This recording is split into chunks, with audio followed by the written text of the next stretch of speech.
selective presentation of the materials and their organization. The significance of the peasants lies in the fact that, and so on. This is something that would not normally be noticed by an ordinary reader, but you can find it out using corpus methods. Sometimes we've got information in various modules on specific points.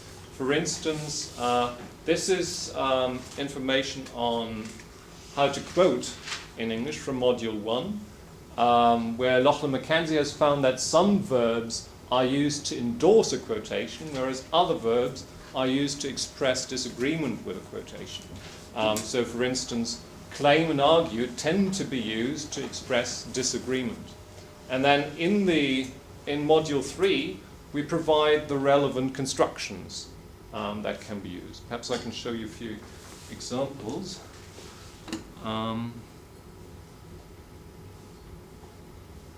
This is from the manuscript itself.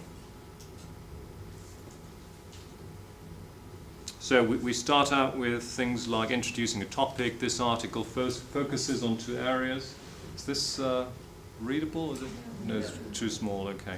Then I'll just read out a few examples from the.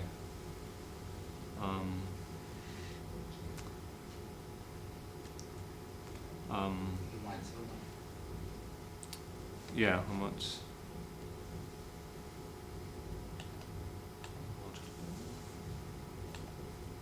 Okay, so you get things like as one individual has phrased it, or as Miller has so vividly put it, as aptly put by Miller, and so on. So various phrases you can use.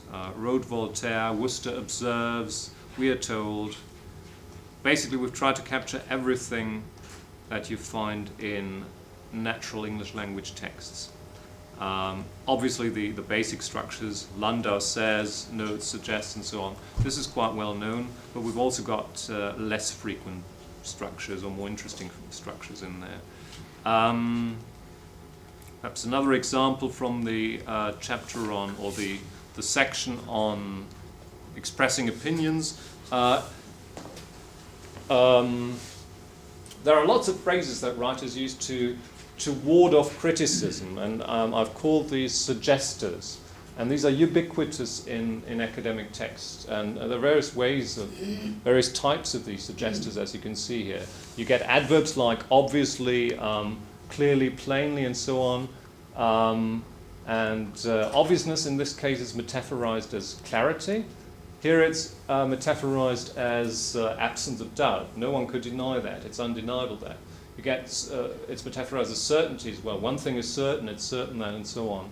Or visibility. A little consideration will show that, perhaps a bit old-fashioned. It requires little thought to see that, and so on. Okay, I'll go back to my presentation now. And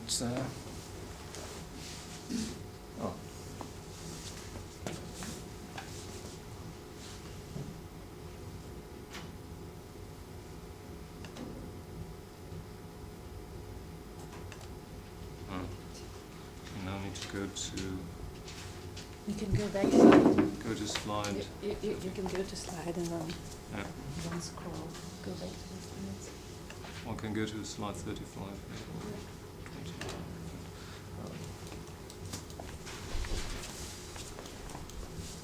Okay, we've seen the example from the manuscript. Perhaps a few words on strategies for the writer. We also encourage our students to develop strategies like Google searches, collocations, dictionaries, or corpus searches. Some of you may already be familiar with this. To some of you, this may be new. So, for instance, if you're looking for a word combination with factors, what you can do is you can type this into Google using inverted commas. That's important. You need to use inverted commas. Otherwise, you won't find exact phrases. And you can use wildcards. So you can find your own collocations on Google. If you type in complex wildcard of factors, you'll find things like a complex interplay of factors, a complex mix of factors, and so on. And this may even help you to translate terminology from Finnish into English, for instance, where compound nouns might be difficult to translate. Now, this is actually a translation where someone is searching for an English equivalent of the German noun Faktorenkomplektion. As you can hear, this is a compound noun, and it's difficult to render into English. Okay. Or, of course, you have to be a bit careful here. You should always check whether the hits you get are from native speaker texts, because there are lots of non-native speaker texts on the internet as well. Another way of doing this is by using the pages from the UK option on Google Co.uk. And then you might even limit your search to particular file types, because most academic texts are of the PDF type. The Oxford Collocations Dictionary, which most of you are probably familiar with. I found a pirate copy the other day on some Chinese website. And monolingual learners' dictionaries, obviously, which we're also all familiar with. Concordancing software like Wordsmith, of course, can also be used. So these are some of the strategies we encourage learners to use. But strategy does not just mean go on the internet and find particular words. We also try to provide a systematic sequence of steps that you need to go through to make sure your word combination actually works. And this is not as easy as it may sound. There are three basic steps. Lexical mechanics, we might say you combine word A with word B. To do this, you turn to dictionaries of collocations and monolingual learners' dictionaries. Problem is, even here, you have to be careful. For instance, 3-word or 4-word collocations cannot always be formed from 2-word collocations. So you might find a collocation like creative accountancy in the Oxford Collocations Dictionary for Students of English, but that doesn't mean that you can create highly creative accountancy, because creative collocates with highly and very. Yeah, so you can't, or let's say you have perform an abortion, and you have perform plus manually, but of course you can't say perform an abortion manually. So you have to be, of course you could say that theoretically, it doesn't really occur. Okay, so that's one thing you have to be careful with. Then the second step involves syntactic patterning. Here you can turn to monolingual learners' dictionaries again, but again you have to be careful, because Oxford Advanced Learners' Dictionary, according to recent studies, only contains around 60% of all possible verb patterns, 35% of noun patterns, and 25% of adjective patterns. So you don't find everything in a learner's dictionary. This is also important for teachers. If your students choose a particular valency pattern and you can't find it in any of these dictionaries, it doesn't mean it doesn't exist. It might exist in real English. Textual colligations. This is something that Hoey has recently focused on. For example, usually examples in dictionaries of the word consequence do not tell us that the singular consequence usually appears as the subject of a clause, whereas the plural appears as the object of a clause. And this is something that's been integrated into the Macmillan English Dictionary now. If you look at the examples, you'll find that the example consequence illustrates this particular use where consequence is subject of the clause. You should not, we try to discourage learners from using bilingual dictionaries, because these do not contain a large amount of patterning. Another problem that's still currently unsolved, more or less because we haven't got the right kind of lexical aids here, is semantic pragmatic features or associations. And we've tried to solve this problem partly by providing a lot of functional vocabulary in our book. Questions like, what meanings does the word or collocation I want to use typically have? Or in what sort of text type or context can I use the collocation? For instance, scholarship plus get is a possible collocation, but wouldn't normally be used in academic text. Or do plus placement might also be inappropriate. You would find things like scholarship plus win receive, or placement plus go on. Okay, last module, and then I'll finish. The module on style. Obviously, this is the most difficult thing to achieve for an academic writer, especially if you're aiming for an individualized style. So our primary goal in this chapter is simply, in inverted commas, the mastery of academic style. What are the elements of academic style that any learner has to master? I'll skip the definition of stylistic competence and go on directly to recommendations we make on developing stylistic competence. Recommendation is know your subject. Think of your reader. Choose the right word combinations for the right context. Vary your sentence patterns.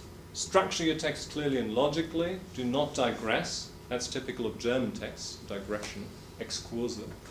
Use one variety of present-day English, and use the same tone and style level throughout your text. And then we go on to discuss these various recommendations in detail. These are the elements of academic style we've identified in Module 4, organized by under different headings here: vocabulary, nominal constructions, verbal constructions, how to go from non-specialist to specialist text, and impersonal versus personal style.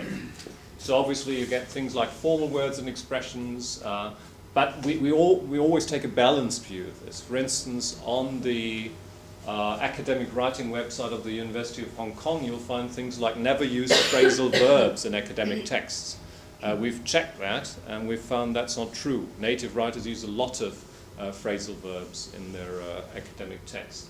So we're always careful about making generalized statements.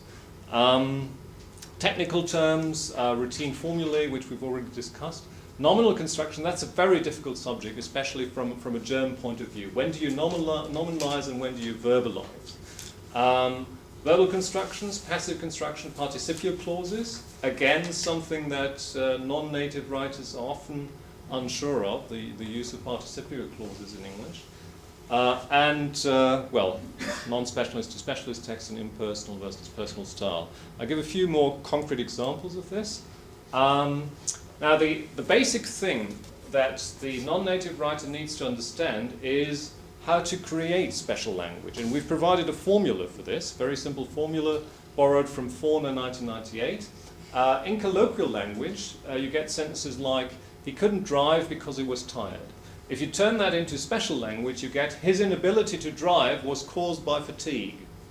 So what have you done here, you may ask yourself? Basically, you've nominalized two states of affairs, and you've combined them with a relational verb.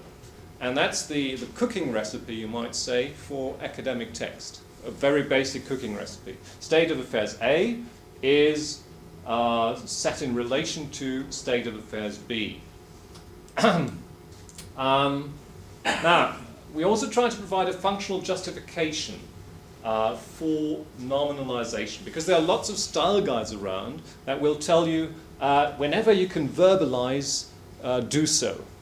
But that's not true, and that can easily be shown, for instance, with this example. Most of those who advocate or expect the supersession of capitalism by socialism, and so on, we don't need to read the entire sentence. In this case, supersession could, of course, be replaced by the verb supersede, but this would lead to greater syntactic complexity, because you'd have to use advocate and expect, and these two verbs take two different constructions. So the sentence would become much longer and much more unwieldy. Advocate that capitalism should be superseded by capitalism. Expect that capitalism will be superseded by socialism. Sorry, I put it should have been socialism. Right. So we cannot generalize in this area. We always have to look at individual cases. Okay. Perhaps I'll skip this example because I've already, it's already 25 past. Personal style, very briefly. We coax reverie into logic and create in writing a simulacrum of speech. This is an example taken from the section on personal style, where coax means something like gently persuade. Of course, Walter Nash is a highly accomplished stylist, and that's something that's difficult to achieve for the non-native writer. But we still provide examples, and we also try to provide sort of cooking recipe for producing this kind of metaphor for writers who want to, achieve the pinnacles of high-flying style, you might say. And this, the last section of the style chapter is also addressed to those writers and takes up the traditional rhetorical principles of ancient rhetoric: aptness, coherence, clarity, concision, and elegance. One example of concision, for instance, from a student text again: a lie can improve one's status. A very famous lie which had to do with the improvement of status was made up by a man called Carl Schwittert, which can be simplified and made more concise by saying a lie can improve one's status. One very famous example is due to a man called Carl Schwittert. So we also show how these classical stylistic principles, classical stylistic principles can be applied to academic, to student texts. And we also try to go beyond traditional style guides by heightening students' awareness of the interdependence of stylistic principles. So in this case, for instance, the writer has gone too far in the direction of concision, probably. So far, poachers have not exercised their right to export ivory, but if they offer no compromises, they may start looking for ways of resuming the ivory trade with countries that have not signed the CITS agreement or leave the convention altogether. Now, this is a bit infelicitous because you may not feel that or leave actually belongs to may. So you need to make this clearer, you need to make it less concise. So you need to say something like, they may start looking for ways, blah, blah, blah, or they may leave the convention.